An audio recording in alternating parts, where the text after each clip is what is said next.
se acaba de conectar una gran persona, dos grandes amigos, Niels Bernstein, que trabaja para Food and Wine Magazine, o Food and Wine Enthusiast Magazine.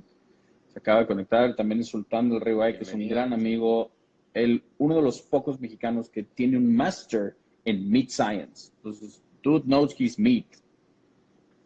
Wow, sí sabe lo que es carne entonces. Sí, claro. Ok. Así que ya tenemos 14 personas, 15 que se están platicando, entonces, shoot. Muy bien, comencemos. Bienvenido, Carlos. Vamos a presentarte para los que no te conocen. Carlos se autodefine como Digital Troublemaker, embajador del vino mexicano, presidente de la República Vinocrática, comandante del Partido Libre del Vino Mexicano. Tiene su propia tienda en línea, WineHunterStore.store, que solo vende vinos mexicanos, y ya tiene su propia línea de vinos mexicanos, Sosofróstico 1 y Sosofróstico 2. Correcto. Yo conocí a Carlos, si se puede decir conocer de manera digital, por su podcast que se llama Descorchados. Descorchando, perdón. Entonces aquí tengo la imagen del podcast. Ahí fue donde descubrí sobre Carlos. Le he escrito por Twitter, le he escrito por aquí por Instagram también. Y me parece que es un experto entusiasta del vino mexicano y quería compartirlo con ustedes. Sí les advierto de adelante, para los que no han escuchado el podcast de Carlos, es inusual, atrevido, irreverente. Tiene una mezcla de varios idiomas. Aquí podemos, así como en el podcast, aquí también podemos decir palabrotas. Entonces, bienvenido, Carlos, y siéntase libre de imbuirnos con tu cultura del vino mexicano. Buenísimo, buenísimo. Muchas gracias por la invitación. Un gran abrazo hasta la hermana República de Guatemala, donde están ustedes. Listo ya. Aquí estamos de nuevo. Sigamos. Ya yo di la introducción. Ahora lánzate tú con lo que nos quieras contar de tus inicios con el podcast, con el mundo del vino de México. Seguro. Antes que nada y primero que todo, mis primos, mis hermanos y mis amigos, gracias por este espacio. Sabemos que la comunidad de tomadores afiliados al vino mexicano está más allá de las fronteras y gracias a Dios el país, México, está produciendo cosas bien ricas, propuestas bien interesantes que requieren que más mexicanos tomemos vino mexicano. Y no los voy a aburrir tanto con mi historia, pero la verdad tengo ya más de 10 años en esto. Hasta ahorita me lo he tomado más en serio, por así decirlo, pero desde hace rato empecé a tomar vino y reviews, videos, ya de unos años para acá, ya hacerlo formalmente, no como mi trabajo, tengo que confesarlo, pero ya como poniendo más enfrente el nombre del vino mexicano. La idea es también que hay tanta promoción de vino de otros países que no hay nadie que había abanderado la causa. Y gracias a la vida ya hay una generación de personas que estamos detrás y estamos promoviendo el consumo de vino mexicano y entendiendo que en México tenemos muy buenos productos, tenemos una riqueza cultural, una riqueza ancestral y gastronómica y, por qué no, también una riqueza agricultural que se pueda decantar en términos de... Y mucho de esto va en función, porque yo creo firmemente que el vino no requiere pompa y circunstancia. Al revés, necesitas que personas a personas te lo hablen, te lo expliquen, te lo cuenten como lo que está pasando en su cabeza, sin filtro, así sin lenguajes elevados. La parte baja del sotobosque en un buen día en el bosque de Aragón en España, ¿eso qué? Huele a chicle, huele a fruta, huele a esto, huele al otro. Es bajarle ese índice de sofisticación y volverlo más amigable, más para todos al final del día. Y bueno, te cuento que cuando yo comencé con este tema con Antociano hace 13 años, una de las cosas que más me molestaban ver en la ficha de cata de los vinos que llegaban a Venezuela en ese momento era el bendito lichi y el regaliz. Dos cosas que no hay en Venezuela, que no hay todavía. Entonces yo decía, ¿qué le cuesta a la importadora tropicalizar la ficha de cata y hacerlo más cercano al que está comenzando a tomar vino o al país donde no hay esos productos? Y sin embargo, existe esta cultura de la sobresofisticación y caen en este término que acuñé en este mamateur enologique, por hacerlo en francés así de irreverente. Esta persona que toma su copa y dice, oh, me estoy tomando un Gran Beaujolais Nouveau, y ni sabe hablar francés el cristiano. Comencemos. Un poco el material que yo he trabajado sobre la historia del vino mexicano es un poco la historia del vino mexicano y algo que sorprende mucho para las personas cuando doy catas y que no están muy familiarizadas con el tema del vino y la historia del vino en América en general, en el Nuevo Mundo, es que el vino mexicano tiene mucha historia. Se fue el cuervo, sí. El vino mexicano tiene mucha historia. Cuando yo le pregunto a las personas dónde creen que se fundó la primera bodega en toda América, mucha gente dice, bueno, Chile, Argentina, Estados Unidos. No, muy pocas personas aciertan cuando digo que es México. México, la primera bodega que se fundó en toda América fue en México, se llama Casa de Madero y fue fundada en 1942, 1942 no, 1492, volteé dos números, 1492, Casa Madero, y pasa una historia parecida a lo que pasó en Perú. Perú también tiene una historia ancestral de vino, de cultivo de la vid, y en ambos países lo que sucedió es que, por supuesto, llegaron las vides gracias a los monjes que cultivaron las vides para hacer el vino de consagrar, y poco a poco fueron elaborando vinos ya para más allá de consagrar. Entonces, ese vino llegó a un punto en que comenzó a comercializarse y llegó al punto en que ya la gente prefería, era tan bueno el vino que se estaba elaborando de manera local, que la gente prefería tomar el vino que se estaba elaborando en México y en Perú de manera local que el vino que venía de la corona en España. Entonces se quejaron los que exportaban vinos de España a esos países y dijeron, no estamos pudiendo vender nuestro vino, tenemos problemas.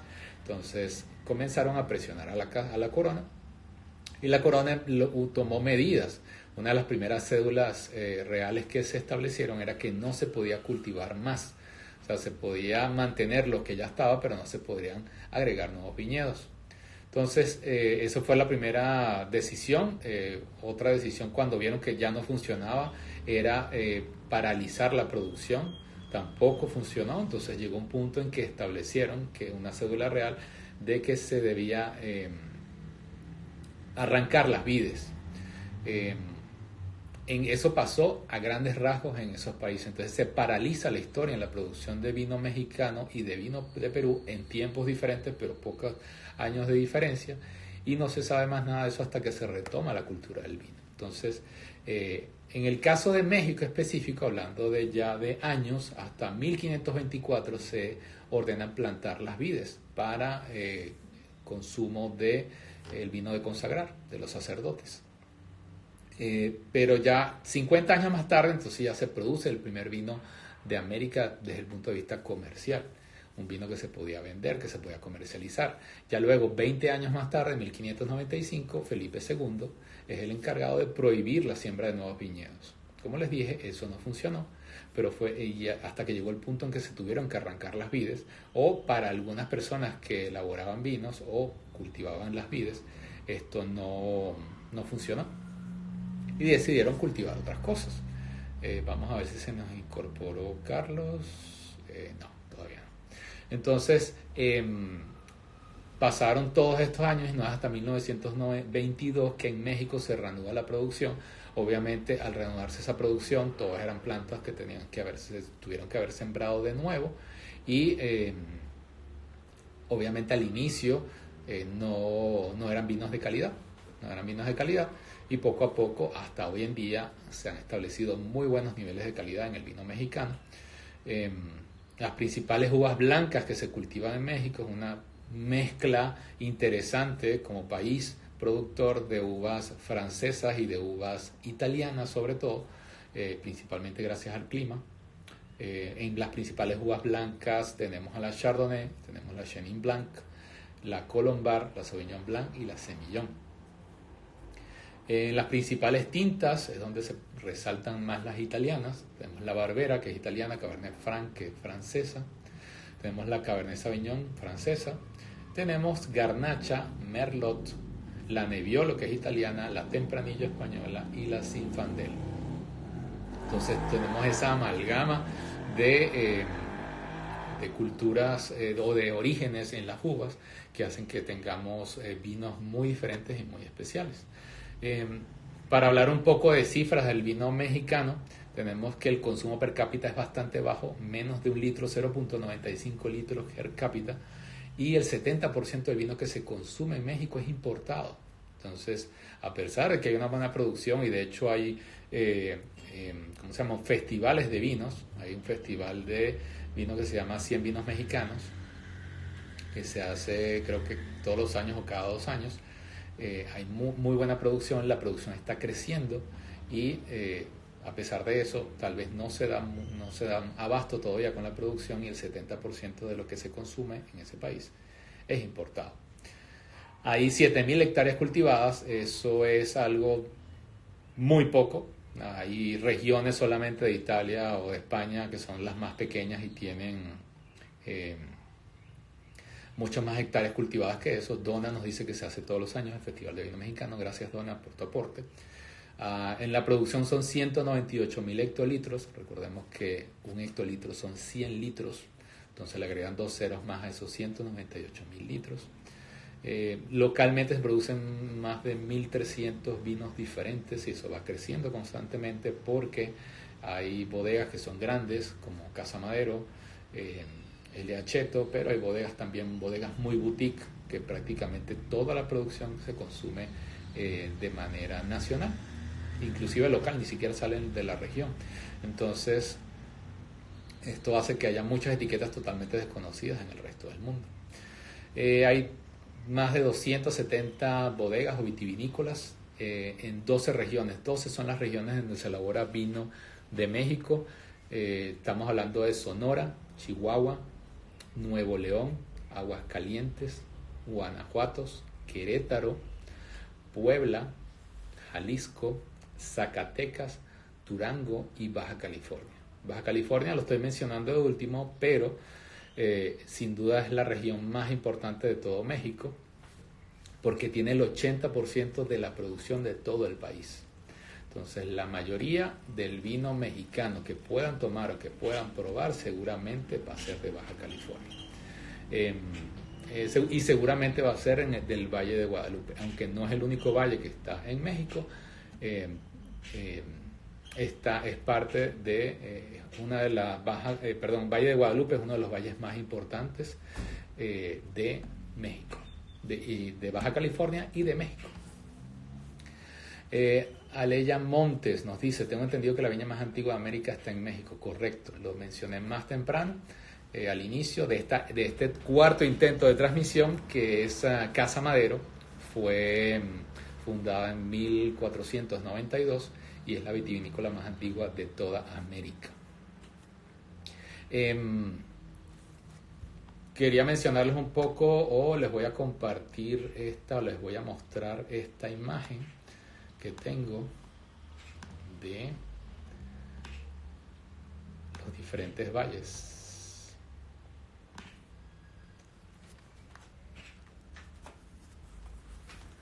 Aquí tenemos los diferentes valles. Bueno, lamentablemente se ve volteado, pero son los diferentes valles. Al norte está Sonora, Baja California. Ahí están los diferentes valles de México. Lamentablemente tengo la cámara frontal, entonces no se puede observar de manera correcta. Algunas, específicamente, si hablamos de las bodegas de esta Casa Madero, está, ¿cómo se llama? En el valle Casa Madero está en el valle de Parras, en la región de Coahuila. Es la vinícola más antigua de América, como les había mencionado. Es una empresa familiar completamente. Ahorita está manejada por la quinta generación y está certificado como el primer viñedo orgánico de México.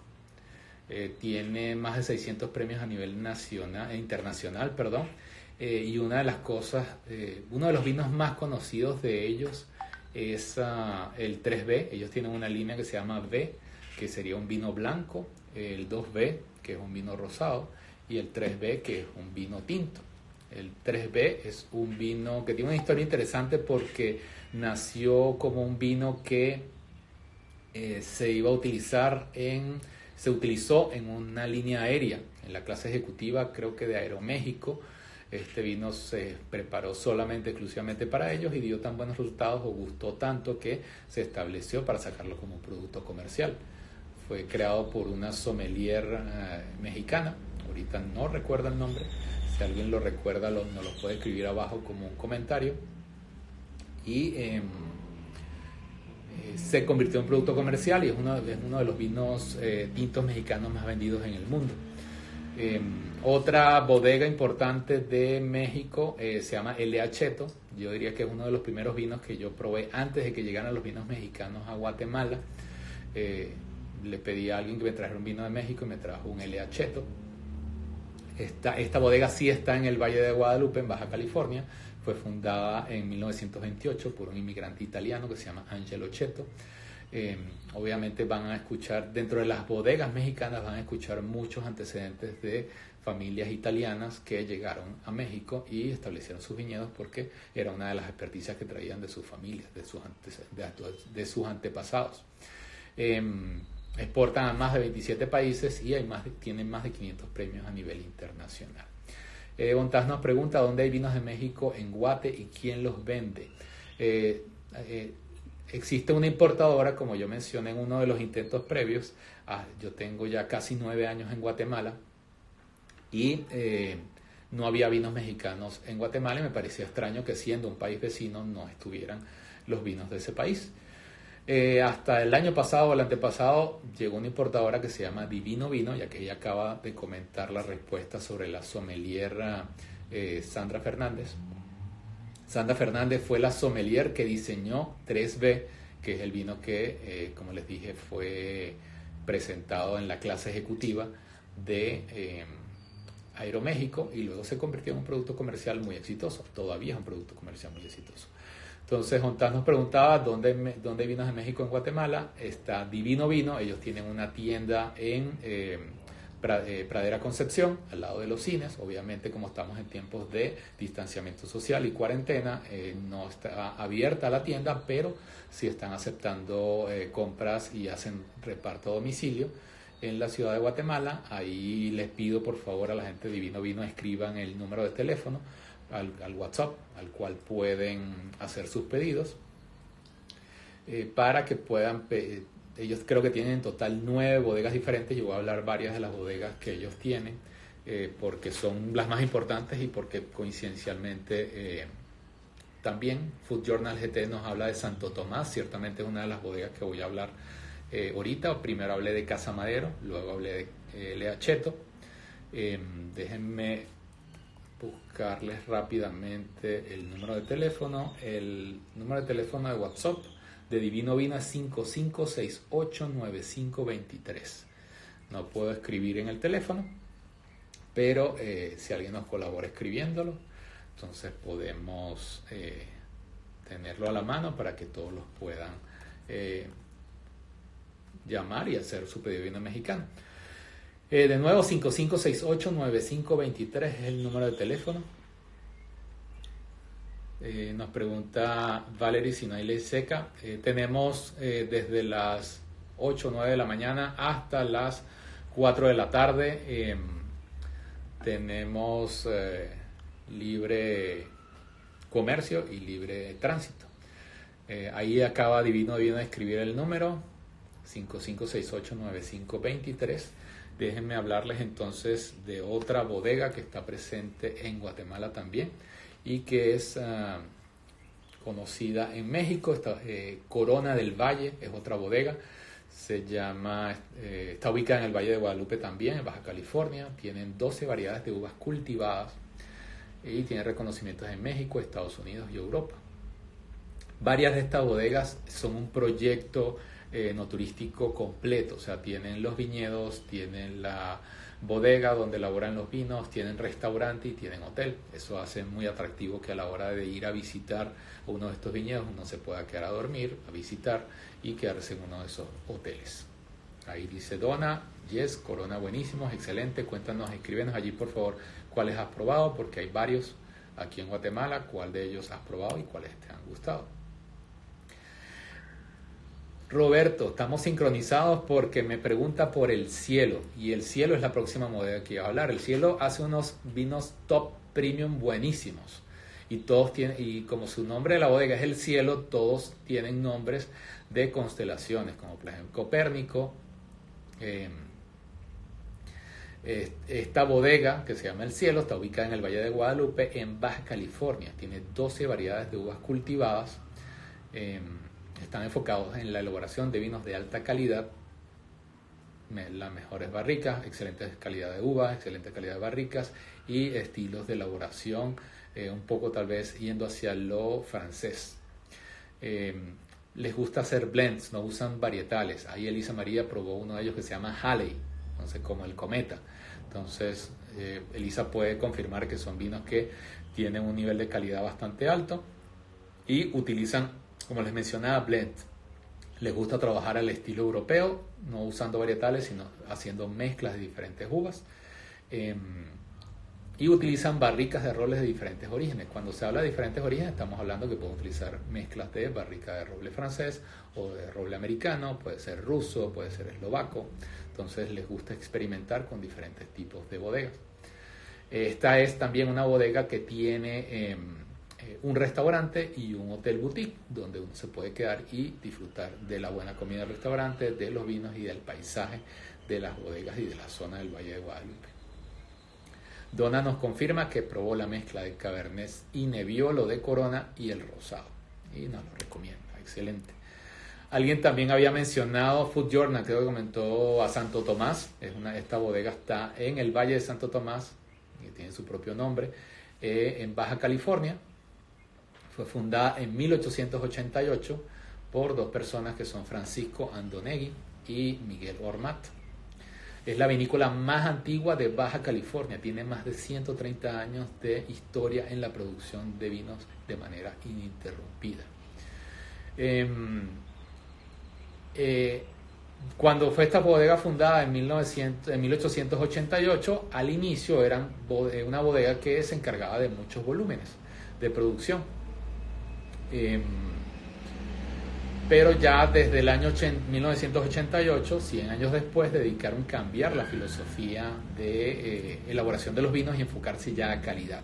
Y como pudieron haber escuchado en la transmisión del Instagram Live de ayer con José Manuel Pérez Oveja, calidad y cantidad en el mundo del vino son incompatibles. O haces vinos de calidad o haces vinos con cantidad. Entonces, con el momento en que tú como bodega decides trabajar calidad, elaborar vinos de calidad, tienes que reducir la cantidad de la producción, tienes que reducir cantidad de vides por hectárea, tienes que reducir la cantidad de racimos, hacer una poda correcta, reducir la cantidad de racimos por planta y enfocarte en calidad. Eso es uno de los factores principales para lograr calidad. Entonces Santo Tomás es una bodega que cambió su filosofía en el año 1988 a ese aspecto de calidad. Otra bodega también que está presente, relevante en Guatemala y de México, se llama Don Leo. Esta está en el Valle de Parras, en la región de Coahuila, igual que Casa Madero. No es de las que están en el Valle de Guadalupe, en Baja California, que es donde está la mayoría de las bodegas, pero esta está en la región de Coahuila. Esto fue fundada en el año 2000, en honor al ancestro que se llama Don Leo Mendel, de origen alemán. Tienen 55 hectáreas de viñedos. Ahí cultivan Cabernet Sauvignon, Merlot, Shiraz, Pinot Noir, Zinfandel, Gewürztraminer, Chardonnay, Sauvignon Blanc y Semillon. O sea, tenemos una mezcla de uvas principalmente francesas, alemanas y americanas. Dentro del portafolio elaboran un vino kosher que es ultra ortodoxo. Ahí creo que de Roberto dice que no está de acuerdo, un poco radical, me dice Valerie, en que la calidad y la cantidad no están. Ciertamente hay buenos vinos, buenos, bonitos y baratos de buena calidad que son ¿cómo se llama? Accesibles, económicos y buenos, pero cuando si queremos lograr vinos ultra premium, sí tenemos que reducir niveles de cantidad en la producción. Luego hay una bodega también que se llama Casa Magoni, vino kosher. Sí, el vino kosher es un vino que se elabora para ritos hebreos. Solo pueden elaborarse, no es que sean elaborados solamente por hebreos, pero sí tiene que estar supervisado por un rabino, y el rabino tiene que supervisar todo el proceso, aprobarlo de que no haya contaminación de diferentes maneras, cumpliendo todas las restricciones que ellos establecen en sus reglamentos. Entonces, hay productos kosher que tienen una K no solamente hay vino kosher, hay muchos productos kosher, y eso lo reconocen por una K dentro de un círculo que está en el etiquetado del producto. Entonces, allí, en este caso, este es kosher ultra ortodoxo, porque me imagino que los niveles de exigencia para lograr este vino son completamente altos. Otra bodega que tenemos aquí presente en Guatemala se llama Casa Magoni, está en el Valle de Guadalupe. En un inicio esta bodega solo elaboraba vinos para consumo personal, o sea, tenían una pequeña producción, lo consumían ellos y se lo vendían a sus amigos o lo compartían con sus amistades, hasta que llegó un punto en que los incentivaron a sacar los productos como productos comerciales. Esto fue en 2013 cuando empiezan a sacar productos al mercado. Son bastante atrevidos en el sentido de que están probando constantemente nuevas vides, ensayando nuevas vides a cuáles se adaptan mejor a los suelos de sus viñedos, y actualmente tienen 70 variedades distintas de todo el mundo para probar y lograr vinos bastante diferentes. Su enólogo se llama Camilo Magoni y es un pionero en el cultivo de la vid en México.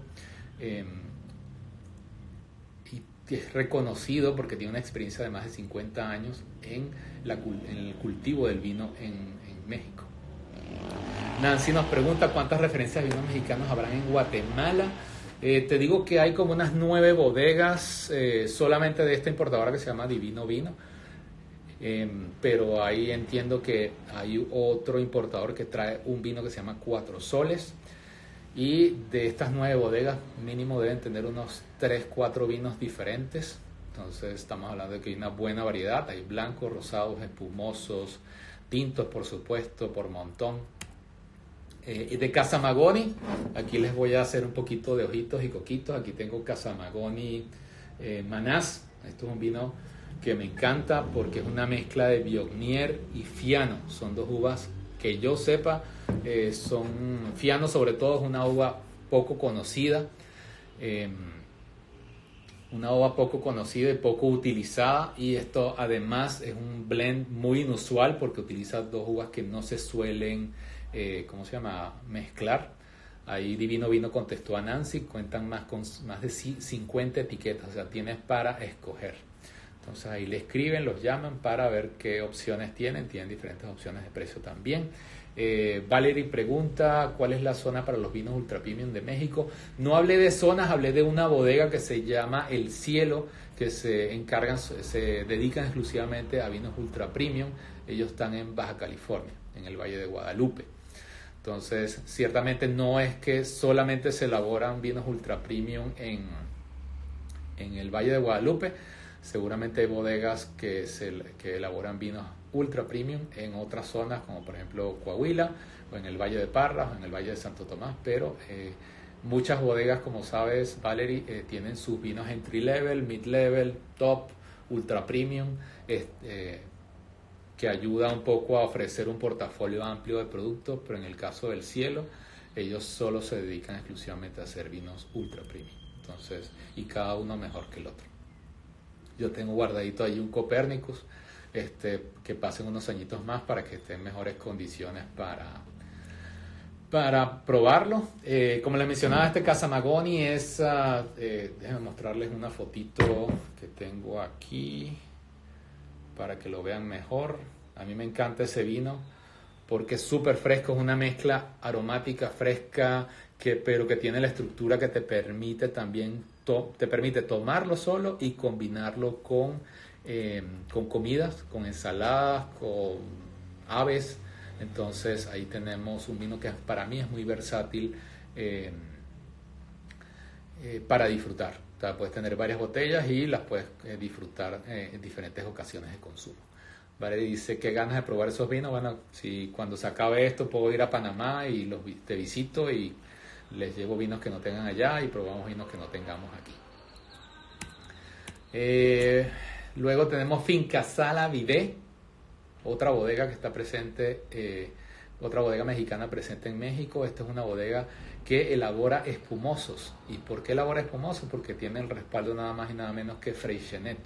Freixenet compró una bodega en Querétaro y entonces ellos se encargaron la montaron en los años 70 y se encargaron de elaborar espumosos al estilo método tradicional, y tienen una cava donde tienen los pupitres donde se guardan los vinos durante el tiempo de la segunda fermentación a 25 metros de profundidad. Eso ayuda a que la temperatura se mantenga fresca de manera natural y no haya muchas variaciones de temperatura, y los vinos se guarden tranquilitos por el tiempo que sea necesario hasta que salgan como productos terminados ya listos para el consumo del público. Yo diría que esta es la bodega que más se enfoca en espumosos porque el 80% de su producción es exclusivamente espumosos. Y todo se realiza mediante el método, como mencionaba, tradicional. Recordemos que hay dos métodos para la elaboración de espumosos principales, que es el método tradicional o champenois, que es que la segunda fermentación se realiza en botellas y esas botellas se guardan en estas cavas que están a profundidad y que ocupan mucho espacio, y cada cierto tiempo hay que girar la botella para que las levaduras muertas se vayan a la punta de la botella, y después se hace lo que se llama el degüelle para soltar esas lías muertas y embotellarlo y sacarlo al mercado. Ese es el método que se utiliza en esta bodega que se llama Finca Sala Vivé. Y está el segundo método más importante, que es el método Charmat, donde esa segunda fermentación se realiza en tanques de acero inoxidable, no en botellas, sino en tanques de acero inoxidable, y eso da como resultado vinos más frescos, con mucho sabor a manzana, a cítricos. Entonces es el método que se utiliza principalmente para hacer los prosecos a nivel mundial. Luego tenemos a otra bodega que se llama Vinícola Regional de Ensenada. Está en el Valle de San Vicente, en Baja California. Esta bodega tiene ya creo que una de las bodegas más recientes que ha traído esta importadora, y sus viñedos están en lo que se llama la Ruta del Vino en Baja California, que está hay una zona que se llama la Franja del Vino, donde la gente puede visitar y recorrer las diferentes bodegas más importantes de la zona. Con eso ya doy un pequeño paseo por los vinos de México. Lástima que nuestro amigo Carlos no nos pudo acompañar. Esa imagen que les muestro, la etiqueta de uno de los vinos que él sacó el año pasado, que se llama Sosofróstico Volumen 1 y Sosofróstico Volumen 2. Entonces, como se podrán imaginar, tiene un podcast, tiene una tienda de vinos en línea, tiene estos vinos elaborados, siempre está pendiente de toda la movida del vino mexicano, está entrevistando constantemente a enólogos y productores de vino vino mexicano. Lástima que la conexión, el podcast se llama Descorchando, Sebas. Se llama Descorchando, ese es el logo del podcast. Y puedes buscar en Google también Carlos Solares Podcast, y ahí también vas a conseguir que tiene ese podcast, que lo vengo escuchando desde hace tiempo. Como les digo, muchas gracias por acompañarnos. Espero que hayan disfrutado de esta versión no planificada del live, porque supone que iba a ser una entrevista como lo hemos venido haciendo desde esta semana, desde el lunes, donde hemos entrevistado varias personalidades del mundo del vino. Hoy tocaba con Carlos para hablar de vino mexicano. Y como tuvimos varios problemas para conectarnos, 4 intentos diferentes hasta que al fin lo logramos, me tocó a mí solo hacerlo. Entonces, ciertamente les estoy dando nada más que la punta del iceberg de todo lo que se puede hablar de vino mexicano y que él les puede compartir. Entonces los invito a que vean, a que escuchen, su podcast Descorchando, y espero que nos sigan acompañando. Ya mañana vamos a tener otra actividad que no sería una entrevista, sino una cata virtual con vinos de Barón Ladrón de Guevara. Vamos a tener una invitada especial desde España. Al trancar esta transmisión voy a mencionar o a publicar quién es la invitada de la cata virtual de mañana. Y espero que nos puedan acompañar. Y la próxima semana ya tengo a varios invitados confirmados para seguir con las entrevistas. Entonces la cita es mañana a las 4 de la tarde hora de Guatemala y para la cata virtual, y a la 1 de la tarde la próxima semana para las entrevistas. Entonces, gusto de saludarte también, What the Food. Si les gustó esta transmisión improvisada y adaptada a las condiciones de falla de Instagram, entonces por favor le dan a los corazoncitos, ahí ya lo están haciendo, abajo a la derecha. Les agradezco mucho su tiempo, su atención. Yo me voy a disfrutar mi manás porque hace calor y me quiero tomar un vinito blanco. Espero que ustedes también disfruten de buenos vinos y salud.